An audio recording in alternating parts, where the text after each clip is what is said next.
Hello दोस्तों, स्वागत है आपका हमारे YouTube चैनल पर। दोस्तों, आज का ये वीडियो बहुत ही इम्पोर्टेंट टॉपिक पर बेस्ड है, तो आपसे रिक्वेस्ट है कि प्लीज़ वीडियो के एंड तक ज़रूर देखिएगा। आज के इस वीडियो में हम आपको स्टेयर केस के बारे में बताएंगे, यानी कि सीढ़ी, जिसको जिना भी बोलते हैं, इसके बारे में हम आपको आज कंप्लीट बताएंगे। आज के इस वीडियो में हम आपको बताएंगे कि जो आप सीढ़ी बना रहे हैं, जो आप स्टेयर बना रहे हैं, उसके लिए कितना स्पेस होना जरूरी है, यानी कि कितनी लंबाई और कितनी चौड़ाई होना जरूरी है कम से कम।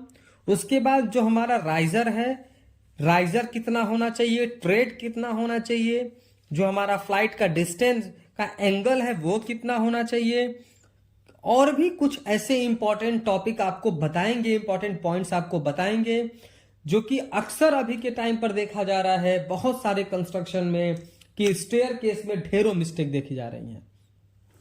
कितने साइडों पर देखा गया है कि मिस्त्री जो है, जो उसकी स्लैब, वेस्ट स्लैब होती है नीचे की, वो स्लैब तो ढाल देता है बिना कैलकुलेशन के। उसके बाद जब वो स्टेप बनाता है तो हर जगह जो स्टेप का उठान, यानी कि जो राइजर है, वो कहीं पर कुछ रखता है, कहीं पर कुछ रखता है, स्टेप मैच नहीं होते हैं। और कई जगह देखा गया है कि एक बार जो है स्लैब को ढाल दिया गया, फिर जो है मिस्त्री से कुछ गड़बड़ हुई, फिर स्लैब को तोड़ करके फिर से ढाला गया। तो ये कुछ इस तरीके की मिस्टेक है जो आपको किसी भी हाल में नहीं करनी है। ऐसे हर जगह देखा जाता है, ज्यादातर मिस्टेक स्टेयर केस में देखने को मिलती हैं। तो आज के इस वीडियो में हम आपको कंप्लीट बताएंगे स्टेयर केस के बारे में। तो दोस्तों, जैसा कि हम सब जानते हैं कि हमारे कंस्ट्रक्शन में सीढ़ी कितना इंपॉर्टेंट रोल है। चाहे आप रेसिडेंशियल कंस्ट्रक्शन करवा रहे हो या फिर आप कमर्शियल करवा रहे हो, जब भी घर बनता है तो उसमें सीढ़ी बनाई जाती है, और एक फ्लोर से दूसरे फ्लोर पे जाने, मटेरियल शिफ्ट करने, सामान शिफ्ट करने, या अपनी जरूरत के हिसाब से आने जाने के लिए हम सीढ़ी बनाते हैं। और अगर ऐसा हो कि आपका मिस्त्री सीढ़ी ही अच्छे से न बनाए तो आपको ढेर सारी प्रॉब्लम हो सकती है। पहला तो, अगर आपने सीढ़ी का जगह बहुत कम बनाया, मान लीजिए कि आप सीढ़ी 3 फीट में ही बना रहे हैं, 2.5 फीट में ही बना रहे हैं, तो फिर आपको मटेरियल ले आने, ले जाने, आने जाने में भी प्रॉब्लम होगी। और अगर आप 2.5 फीट का बना रहे हैं और कोई सीढ़ी से चढ़ रहा है और उसी टाइम पर कोई सामने से उतर भी रहा है, तो वहां भी बॉडी जो है टकरा जाती है। आप कोई सामान लेकर ऊपर नहीं चढ़ पाते हैं। कोई बुजुर्ग है घर में, कोई सीनियर सिटीजन है घर में, तो भी आपको प्रॉब्लम होगी ऊपर आने जाने में, उनको ले आने ले जाने में। या फिर कोई हैवी मटेरियल अगर आप छत पर शिफ्ट कर रहे हो तो भी आपको प्रॉब्लम होगी। तो अभी हम क्या सिर्फ रेसिडेंशियल के बारे में बात करते हैं। रेसिडेंशियल बिल्डिंग में अगर आपको सबसे पहले बताएं स्पेस के बारे में, तो आपको कम से कम जो आपका स्पेस है वो चौड़ाई में 7 फीट तो कम से कम होना चाहिए, उससे कम नहीं होना चाहिए। क्योंकि जो हमारा स्टैंडर्ड साइज है कि अगर एक तरफ की सीढ़ी आप जो चढ़ रहे हैं तो उसकी जो चौड़ाई है वो कम से कम 3 फीट 6 इंच होनी चाहिए, यानी 3.5 फीट। किसी रेयर केस में आप 3 फीट बना सकते हैं, लेकिन आपको 3.5 फीट तो रेसिडेंशियल में रखना चाहिए। अगर आपके पास वाकई में जमीन का इशू है, आपके पास एरिया का इशू है, आपके पास उतना जगह नहीं मिल रहा है, तो आप 3 फीट बना सकते हैं। 3 फीट से छोटा तो आप ना ही बनाएं। लेकिन स्टैंडर्ड अगर बात करें हम लोग रेसिडेंशियल में, तो आपको 3 फीट 6 इंच रखना है। तो अगर आप 3 फीट 6 इंच एक तरफ रखेंगे तो दूसरे तरफ के लिए भी आपको 3 फीट 6 इंच रखना है, यानी आपको मिनिमम 7 फीट का जगह तो चाहिए ही चाहिए। और लंबाई की बात करें तो लंबाई कम से कम 9 फुट हो। 9 फीट से अगर कम होगा तो फिर आपकी सीढ़ी बहुत खड़ी बन जाएगी। तो आपका जो मिनिमम स्पेस है वो 7 फीट होना चाहिए चौड़ाई में, लंबाई में मिनिमम 9 फीट तो होना ही चाहिए।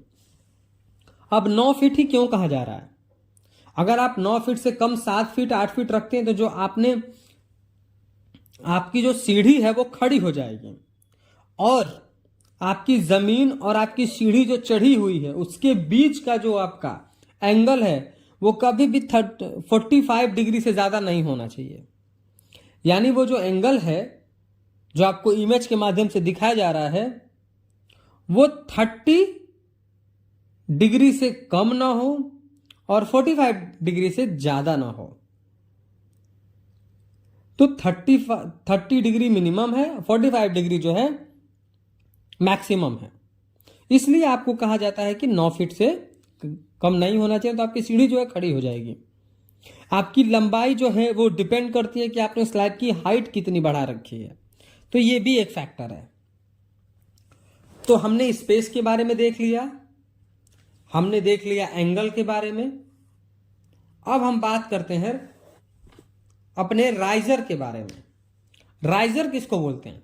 जो सीढ़ी की उठान होती है, यानी कितना हाइट हमारा एक स्टेप उठा है, उसी को राइजर बोलते हैं। तो अब राइजर लोग कई जगह 7 इंच 8 इंच भी देखा जाता है।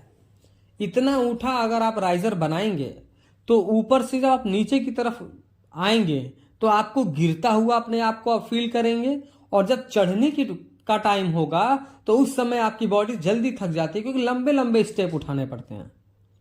तो इसका स्टैंडर्ड साइज ये है कि आपको मिनिमम 4 इंच रखना है और मैक्सिमम 7 इंच रखना है। ज्यादातर जो हम लोग अपने साइड पर प्रिफर करते हैं वो 6 इंच करते हैं, क्योंकि 6 इंच में मैक्सिमम प्रॉब्लम नहीं आती है।